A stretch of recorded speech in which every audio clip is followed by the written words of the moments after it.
I am going to be starting today on page 109 of Andrew Holecek's book, Preparing to Die. And this and a few more sections are primarily taken from the writings of Sogyal Rinpoche. So the first section I'm going to talk about today begins on 109, and it is titled Saying Goodbye. So we can help the dying person let go by letting go of the dying person. It sounds a little bit circular, but it is very difficult for a person to let go if the other people in the room are clinging and do not want them to let go. So it is very, very helpful for us to realize that give the person permission to leave. In the book, he talks about actually telling them. When I first got involved in Buddhism, my grandmother died. It was like about 6 months after I got involved, and it was a 3-hour drive from here to where she was. And I literally would just think, you might say out loud, think out loud in the car, Grandma, it's all right to let go. It's all right. I don't know if she, you might say, received that message, but even that I think is helpful. We want to love the person, but we don't want to have attachment holding them back. So it's good to say goodbye and realize that this is actually an act of love, letting them go, giving them permission to die. In the book, there is a story about this Tibetan whose granddaughter was fairly young and he was dying, and the granddaughter didn't really want to come and visit him. She really didn't want to let go, but finally she went in and she told him, Grandfather, it's all right if you die.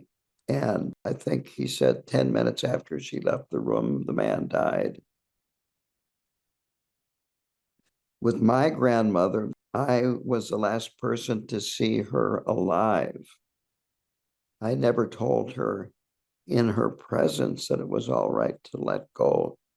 But after I visited her, she was in a nursing home. I did not talk to any of the staff. I'd been there before and I just walked in a side door, went right to my grandma's, visited her, and then walked out the side door. And I think about a half hour later, staff came in and Grandma was dead. She was 91 years old and she was skin and bones. She had been through a lot and she was ready to die. It's also good to reassure the dying person that you will be okay after they are gone. Even if you don't really totally believe that you want to let them know that their passing, their death is not going to leave you in a terrible place. Yawan Karmapa, he talks about it this way. After the person has died, remember that when they were alive, they wanted you to be happy. And the best thing that you can do for that person to carry out their wishes is to be happy after they are gone. So it's not wrong to be happy after you lose a loved one. It's fine to grieve and so forth, but you have to let go at some point, one way or another. And why not let go by thinking, this loved one loved me so much, they wanted me to be happy, and I can honor them by being happy. He says that we're all at different levels, and so if you need help of some kind or another, even if it's communicating with the person that is dying, ask for it. And he says, this is mature, unconditional love. And I think that's a very good phrase, mature, unconditional love, meaning there's no conditions. You don't have to stay. You can stay if you want to, but you don't have to. And no matter what, I love you. Interestingly, a section of a poem came to mind at this point. This is a poem by William Blake, and it is, love seeketh not itself to please, nor for itself hath any care, but for another gives its ease, and builds a heaven in hell's despair. So do what you can to help the person be at ease, be comfortable, be happy, if that's at all possible. The next section then is towards a peaceful death. And this has to do with the surroundings. I try to have the surroundings peaceful, where the person that is dying feels at ease. And here is a very important point, and I put this in my living will too. Reduce or even discontinue invasive care. You're not getting better. You're not going to recover. So let the person die without having all kinds of things for them to do. Do comfort care, medication to reduce pain, medication for this, medication for that, but don't do things that are going to unnecessarily prolong the person's life. And these can cause the person to get irritated. It can cause them additional pain. And it even can lead to anger. And all of those are not good for a dying person to experience. I remember a story, and I don't know where I heard this or read it, but it was about a Tibetan master back in old Tibet. And he was dying. He was on his deathbed. And his students came into the room. Oh, please, please don't leave. We need you. Don't leave. Don't go. Don't go. And this went on for quite a while. And finally, he sat up a little bit perturbed and said, I can't go anywhere. Please let me die in peace. So let the person die in peace. And again, have loving thoughts. Be careful of what you are saying, either to each other or to the person that is dying. A lot of times, what I have seen in a room where a person is dying is people stay at quite a distance from the dying person, and then they kind of communicate amongst themselves, but there's not that much communication going on between them and the person that is dying. So be mindful of that. Watch your speech, watch your body language, and be focused on the person that really needs your love. Again, these are all words primarily from Sogyal Rinpoche, from the Tibetan Book of Living and Dying. The next is bedside, by the bedside of the dying. So you can encourage the dying person to do some spiritual practice. They could do mantra. They could say the refuge prayer and many other things that will help them be at ease. Rinpoche had this Bardo packet put together, and there are chants that are affiliated with the Bardo package. And I have had those played in the room of the person that is dying. And I've also heard people that are totally not familiar with them say that they find them peaceful and soothing, even though they're not Tibetan Buddhist, knew nothing about Tibetan Buddhism. So there's a number of things in this section. I'm not going to go through all of them because there's so much in there. What I would recommend is going over this section from time to time, especially if you're working with someone that it is dying.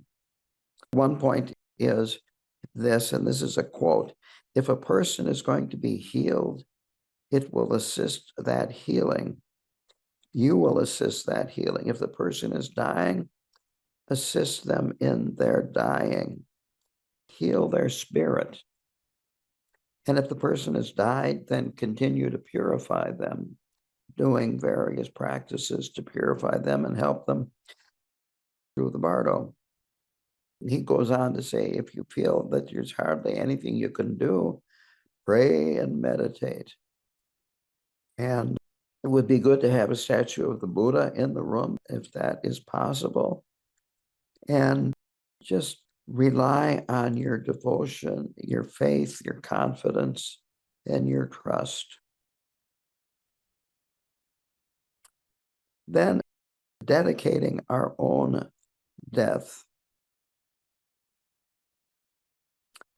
And this is to the person that is dying, give them a little perspective about the situation that they are in and help them acknowledge their pain and remind them that they're not alone, that there are other people that are actually dying at the same time all over the world, and that there is meaning in the pain of death, the pain that you can experience as you're dying.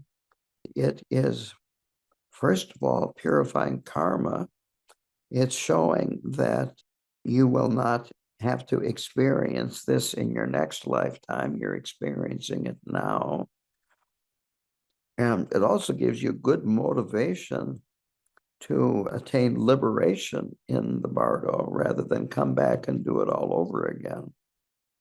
And he talks about doing tonglen, exchanging self and other in a situation like this.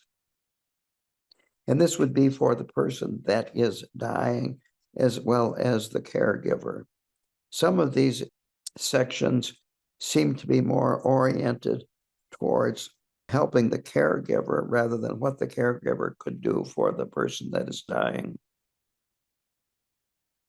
But doing tonglen, it can give you new or renewed strength to work with a dying person.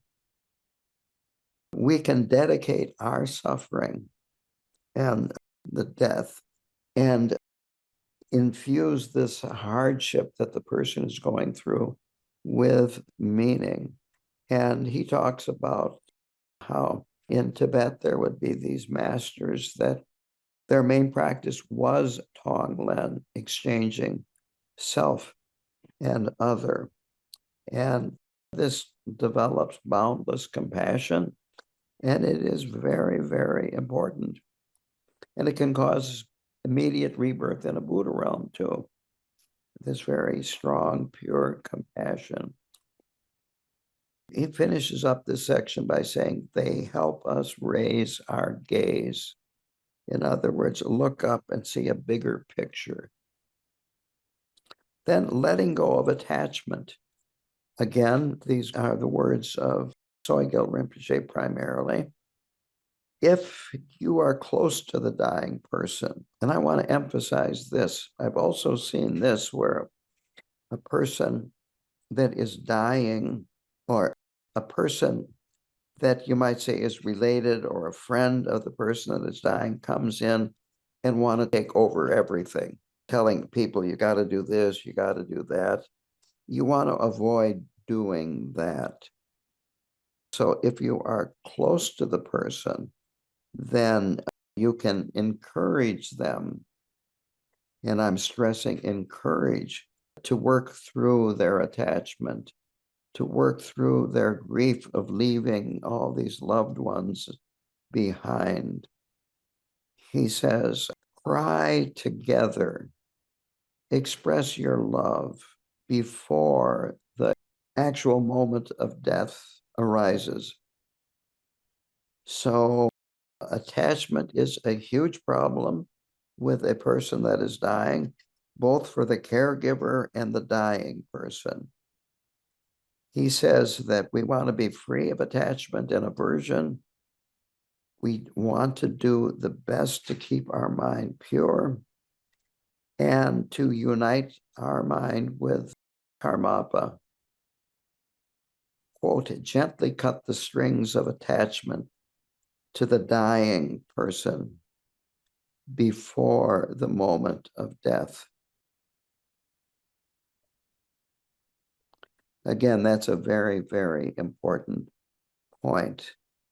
Now, this next section is for not the dying person, but the caregiver. And the section is titled, The Grace of Prayer at the Moment of Death.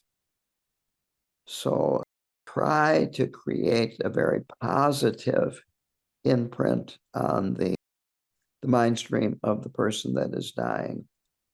Renew your bodhisattva aspirations, your bodhisattva vow, and make this one-pointed aspiration that you will be reborn either in a pure realm or as a human being. And if you can encourage the dying person to do the same, that would be very helpful. And this will help ensure that at least the dying person will have a precious human body, which means not only a human body, but a human body that has contact with the Dharma and the possibility then to practice Dharma and receive teachings and so forth. Then he talks about POA, which is transference of consciousness. And to me, sounds like he's talking about, you might say, giving instructions to the person that is dying to have them remember their teacher and to imagine that they are going to merge their mind with the wisdom mind of their teacher or a Buddha. Quote, when your consciousness awakens again after death, this imprint of the master's presence will awaken with you and you will be liberated. So then the next section is the atmosphere for dying. And this means create and sustain inspiration in the room. He also says, it's rare, but it's wonderful if you can have a spiritual master in the room by the side of the dying person. If that is not possible, then the Sangha steps in and fulfills this role. And remind the dying person of their teacher's blessings.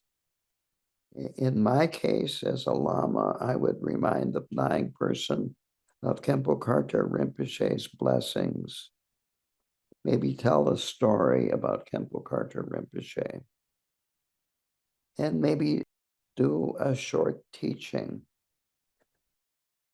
Talk to them about their own practice. And again, how precious their life is, having come in contact with the Dharma. And these great teachers really try to create an uplifted space that is very encouraging. Then he has a long quote. I don't want to break it up into short little sentences and then give teachings on it because it's so beautiful by itself. I'll just read it with a little emphasis. And again, it's good to refer back to this from time to time, especially if you're working with somebody that is dying. So here's the quote. If the time comes when you cannot practice actively anymore, The only really important thing for you to do is to relax as deeply as possible in the confidence of the view and rest in the nature of mind. It does not matter whether your body or your brain are still functioning. The nature of your mind is always there, sky-like, radiant, blissful, limitless, and unchanging. Trust in the nature of your mind. Trust it deeply and relax completely. There is nothing new you need to learn or acquire or understand. Just allow what you have already been given to blossom in you and open at a greater and greater depths. The simplicity of total trust is one of the most powerful forces in the world. Don't worry about anything. Even if you find your attention wandering, there is no particular thing you have to hold it to. Just let go and drift in the awareness of the blessings. Don't let small niggling questions distract you, like, is this Rigpa or the Dharmakaya? Is it not? Remember, your Rigpa is always there, always in the nature of your mind. And again, Rigpa is Nyingma for Dharmakaya. So that's a very important quote, and that's why I read the whole thing. Now,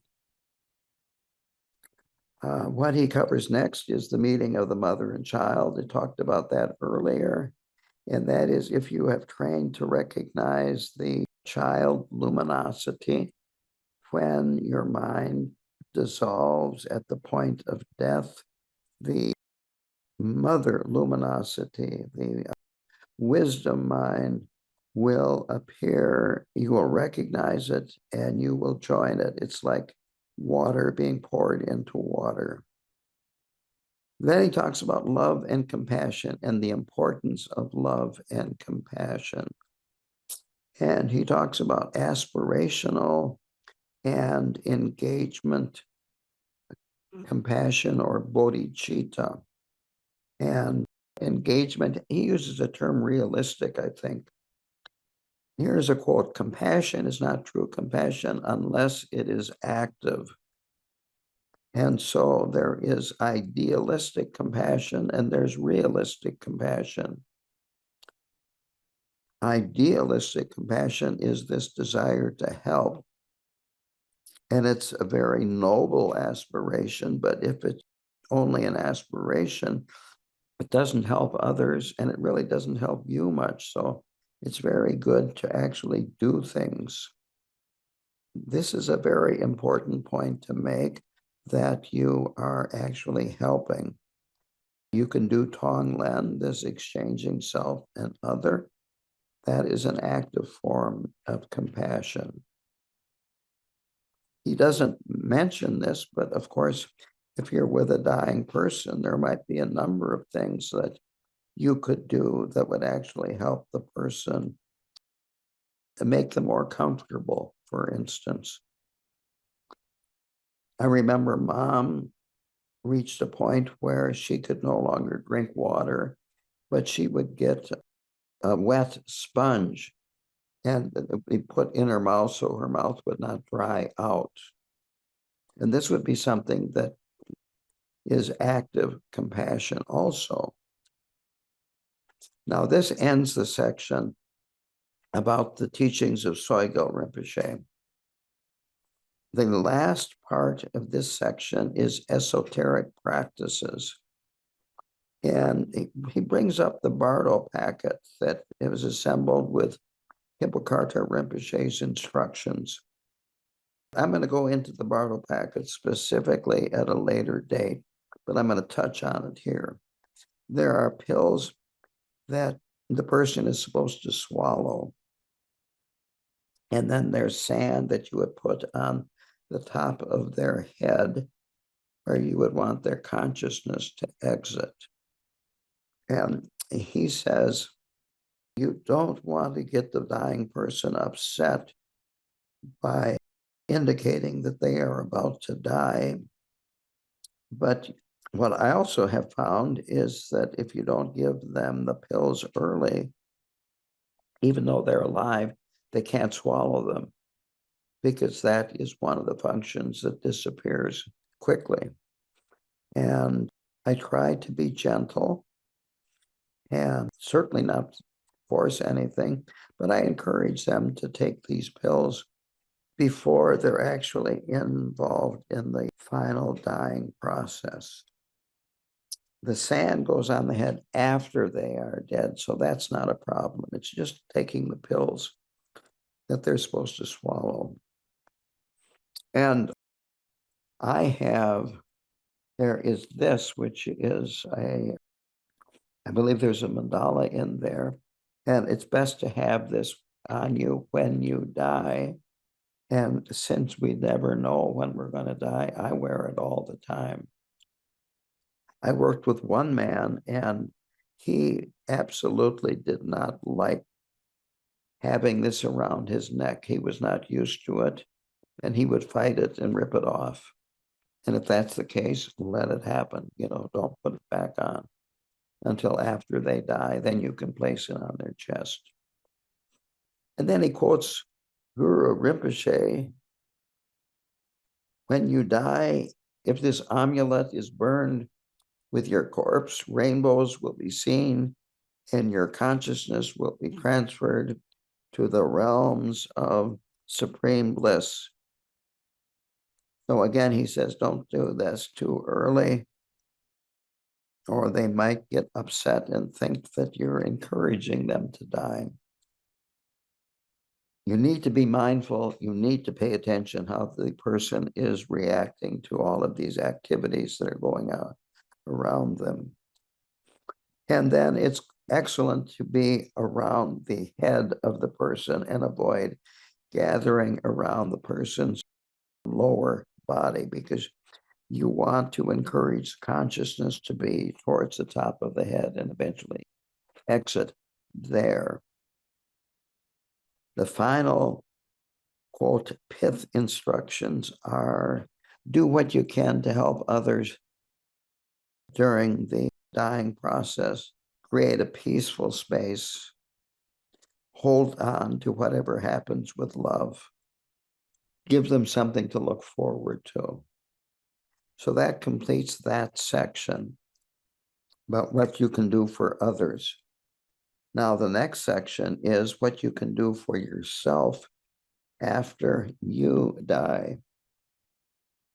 And I am going to switch books here.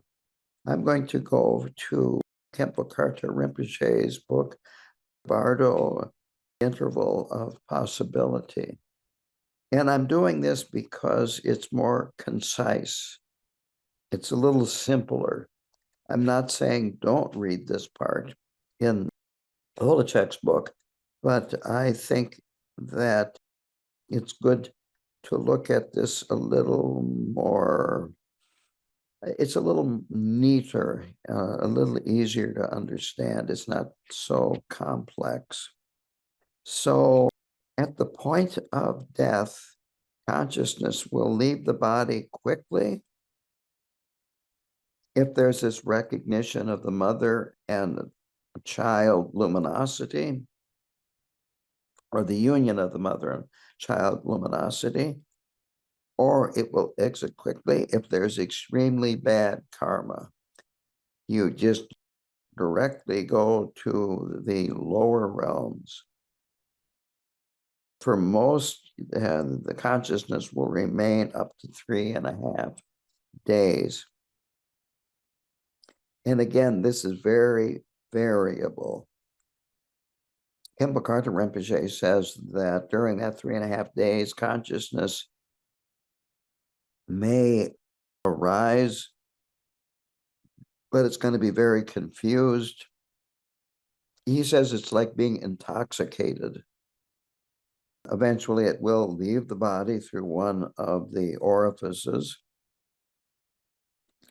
and it will then go on to the Bardo of dharmata. At this point, your consciousness has left your body. It can go anywhere it thinks. It can pass through stone, pass through walls, pass through 18-wheelers. There's no physical body. You also probably will not know that you are dead right away. You're thinking that you are still in your physical body. It's also mentioned that sometimes you know that you are dead, but the consciousness wants to re-enter the body that it left. And of course, since it's a corpse, it can't do that because the consciousness is still hanging around the corpse and the area that it's familiar with. It will see family and friends and will hear what they are saying. And it is good to be careful of your speech after a person has died so that you don't say things that would upset them. Don't argue over possessions. And it's also good not to throw possessions away, at least immediately. Wait till the person's consciousness has had a chance to move on. But if you think about it, if you would watch your precious household items being thrown in a dumpster, you might get upset. So have a little respect for the person that has died and try not to argue over the possessions, disparage them, disparage the person that has died, because they will hear these things. And it can cause anger, frustration, and so on and so forth. And for this reason, too, it's good for you to get your affairs in order, make a will, divide property, and maybe even give much of it away while you're still alive. So it isn't even an issue after you die. You also may want to comfort friends and family, but of course they can't see you or hear you. That too can be frustrating for the person that has died. Now, in Tibet, it was customary to donate a lot of the person's property to the three jewels, give it to monasteries, monks, nuns, and so forth. And this is always good. Now, what happens next? If you haven't been liberated at this meeting of the mother and a child luminosity, there is a considered traditional for 49 days to then take, you might say, rebirth in a womb if you're taking human birth. But again, that's a arbitrary number. Could happen quickly. It could happen much, much later than 49 days. Could be years, in fact, for some people. So at first, body of the dead person appears to be that of the old body, the body that has died, except it will be in very good condition because it's a mental body. If you were hard of hearing before, your hearing will be fine. If you needed glasses, you won't need glasses, and so on and so forth. And as you progress through the Bardo of dharmata, your body gradually becomes more and more faint. And eventually what happens is that the body that you will be acquiring will start to clarify, and you will be in that body. And of course, both bodies are totally illusory. They're totally mental. They are not physical. The person that has died, their mind will be 10 times clearer than our minds are when we're alive. Again, because of the physical senses will be working at 100% efficiency. It can actually cause, you might say, overload. You're seeing too many things, too bright. You're hearing too much sound. It's too loud. And it can get very confusing as a result of all of that. Now, these are not miraculous powers, by the way. It's just that is the way a Bardo being is. They can't eat or drink because they have no physical body. But this is why we do fire pujas, is that we're offering these Bardo beings the smoke. A usual offering for a fire puja, at least the ones that I do here, will have things like incense in it. It'll have yogurt in it. It will have milk in it, some various types of sweets in it. Hormado or oatmeal, as the case is in this country, and some alcohol. Rinpoche stressed alcohol because so many people die addicted to alcohol. And so when alcohol is vaporized, then these Bardo beings can at least inhale it. Now, Rinpoche says that we can't see these Bardo beings, but these great realized masters have seen them and have described them and so forth. So in this Bardo of dharmata, what arises then is the 100 peaceful and wrathful deities. And I am using that mandala as the card beginning all of my talks on YouTube. And so the deities include all kinds of different deities. There are the 5 pure Vidyadharas, there are their consorts, there are some Bogakaya deities, and on and on and on, the 5 Buddha families and their consorts. So in this Bardo of dharmata, what is appearing is your own mind. You think it is outside of you, but it is really your own mind that you are experiencing. And the pure aspect of all of this will be very, very bright and intense. The impure will be duller and much, much less intense. And you will be, you might say, attracted to the dimmer colors, the quieter sounds, and so forth. And these all lead to rebirth in samsara. The bright, pure lights lead to rebirth in a pure realm. There is a lot going on in this Bardo of dharmata. If you are going to navigate this successfully, you have to know that you are in the Bardo.